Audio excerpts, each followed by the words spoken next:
Today we are traveling back, not to a date, but to a time of dark coasts and dawn raids, the 9th century, the time of the Northmen.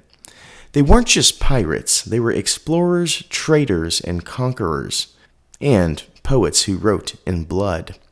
This is the story of men whose names became synonymous with the Viking Age itself, Ragnar Lodbrok and his two sons, Ivar the Boneless and Bjorn Ironside. And what's better than an amazing coin like this? Well, two of them, of course, which is even better. One for me, and one to be given away to a viewer, maybe you. Details are going to be later in this video, but before we get to that, let's learn about this tenacious trio. History whispers that Ragnar was more legend than man, a compilation of 100 terrifying raiding parties. But the stories agree on his ambition. He was a Scandinavian king who sought glory not through building temples, but through earning songs of death. His greatest accomplishment? Many experts believe it was the sack of Paris in 845 AD. Imagine this scene, folks. Hundreds of longships, like you see here in the background, drawn like a massive silver chain up the Seine River.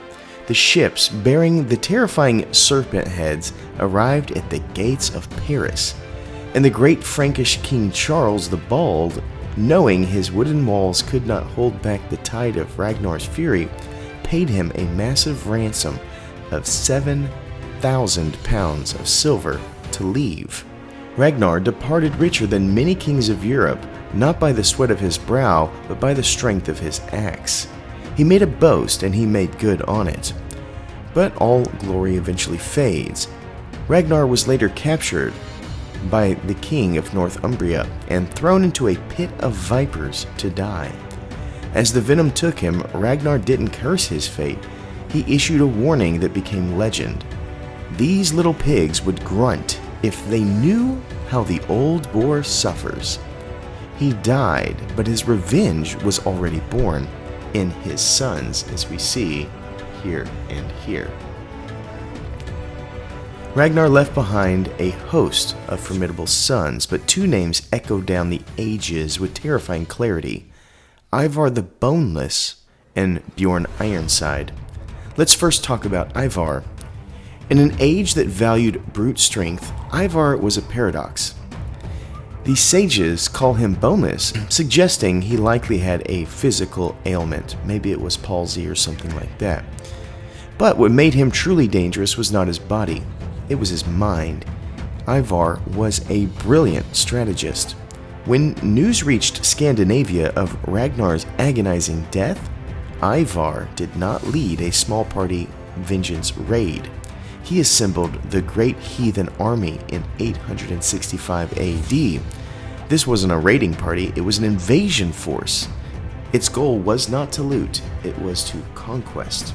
Ivar and his brothers dismantled the kingdoms of Anglo-Saxon England. They conquered the East Anglia, and then, in a masterful act of strategic deceit, they captured York, the capital of Northumbria.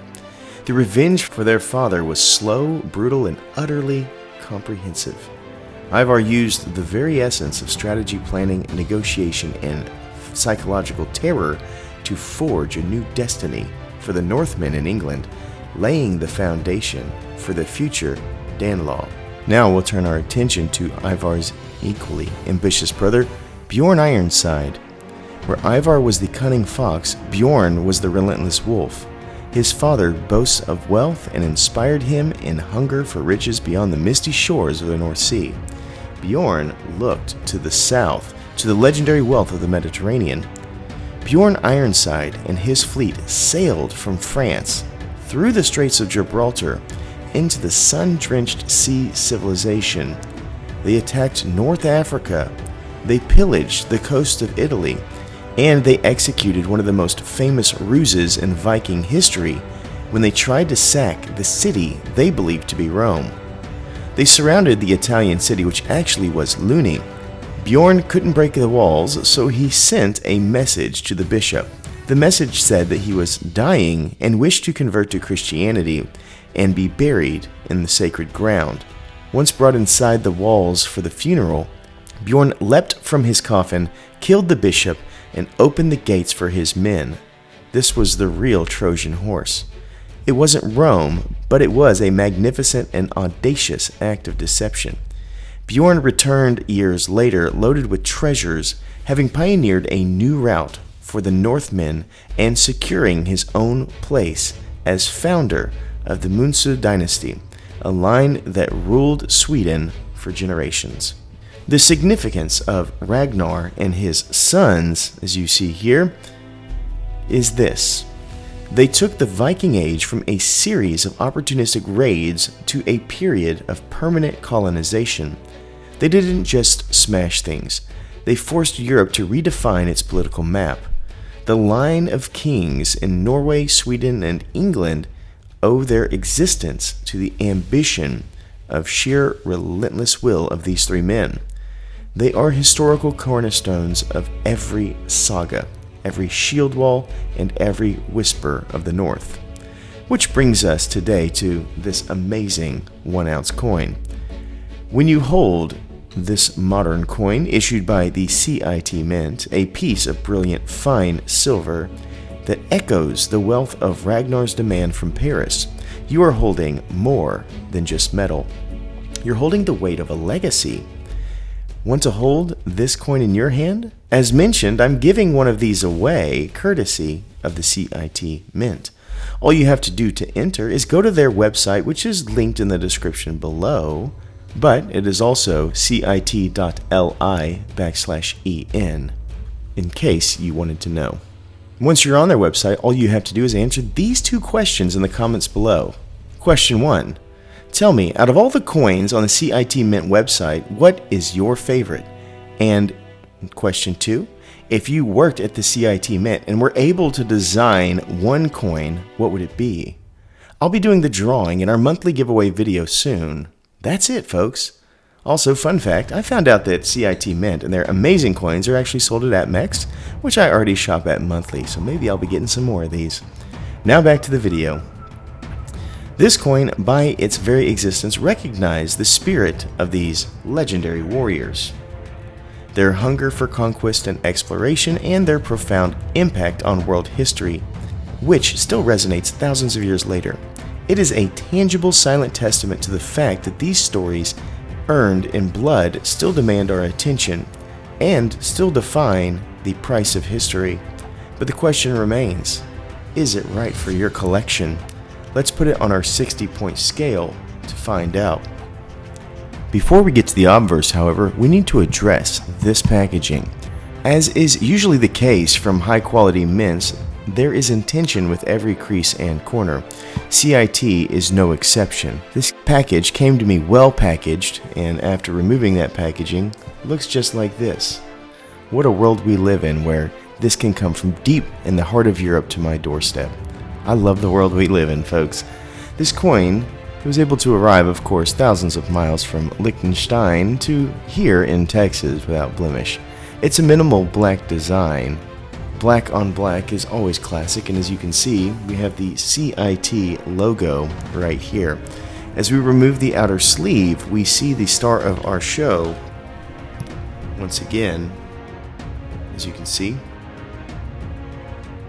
surrounded by artistic renderings of a Viking longboat in turbulent water, which coincides with our reverse design, our patriarch and sons in stoic pose. The box is secured shut with hidden magnets, as you can hear. Very, very cool. And once the surrounding scene is removed, we see that it also serves as our certificate of authenticity, which is just a very, very classy touch. As you can see, CIT Mint right here, Coin Invest Trust, that's what that means.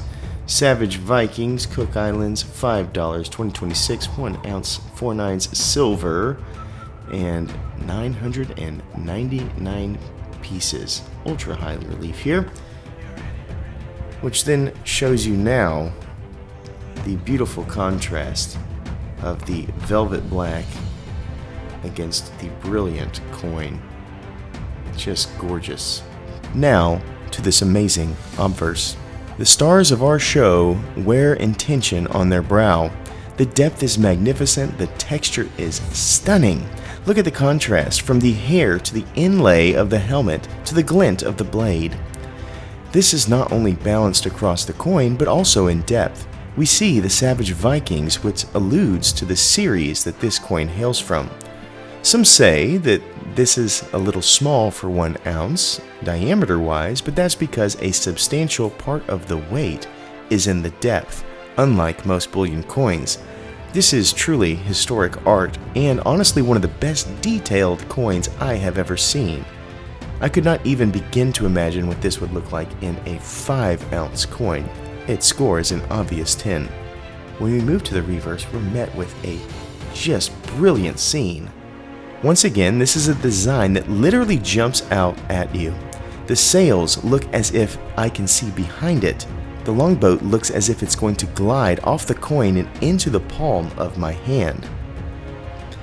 Even the tribal knots seem to have intentional structure, as if to hold up the sky. As we look down, we see 2 more amazing elements. Water is the first. Always in motion and always providing resistance. It is incredibly hard to mint a coin with water that looks realistic, and they have done so. This water looks as if I could swim in it. The other element that really pops out in my eye is the small circle that almost looks as if it's floating in water. Just look at Charles. I've seen his face on hundreds of coins at this point, and though this is small, this is the most lifelike, and the extreme relief makes me want to tap on his shoulder just to see if he turns his head. This is actually done by Dan Thorne, who is the guy who does the King Charles for the Perth Mint in Australia. We also, of course, see that this is from the Cook Islands, minted in 2026, 1 ounce and of course $5 value, issued as currency. I am absolutely blown away by this design, and this is a bold statement, but I'm going to stand by it. I think this is the best boat on a coin I have ever seen, and it scores a 10.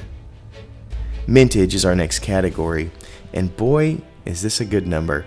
This coin has such quality that it would be impossible to mass produce, which is a blessing because I hold 2 of these currently right now, one of them which will eventually be yours.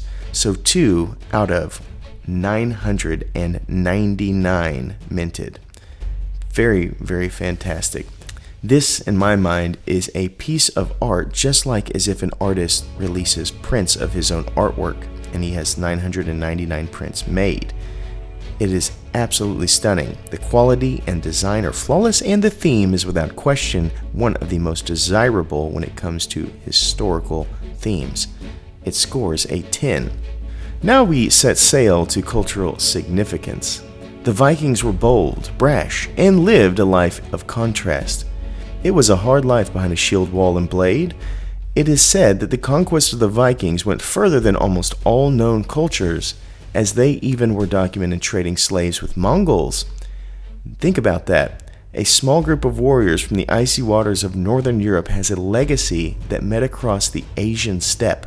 This is remarkable, but we both know that there are limitations to a kingdom.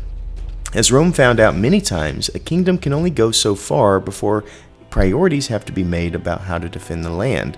This being said, these amazing Vikings never reached the shores of the Cook Islands, who minted this coin, but their discoveries and expertise more than likely carried down in ways that made it possible for James Cook, whom the islands are named after, to find landfall on so many islands as an explorer. This, of course, is a little bit of a stretch when it comes to cultural significance, but in reality, in order to bring this design to a coin, a nation must agree to issue it.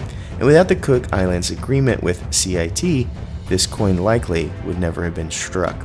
Cultural significance scores an unfortunate 2 out of 10. Collectability is the next place we sail, and this coin has everything needed to be considered collectible. The theme is wildly popular.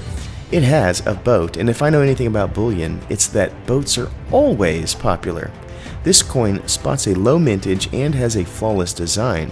It's also in a series, which I know many people enjoy. It scores an obvious 10. Our last category is uniqueness. Have you ever seen a design of this magnitude on a theme of Vikings? I have not. I've checked out the new Mista catalog, and my thoughts have been verified.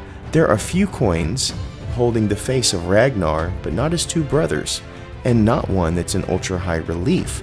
This is truly a one-of-one design, and it scores a 10, bringing us to our final thoughts and score.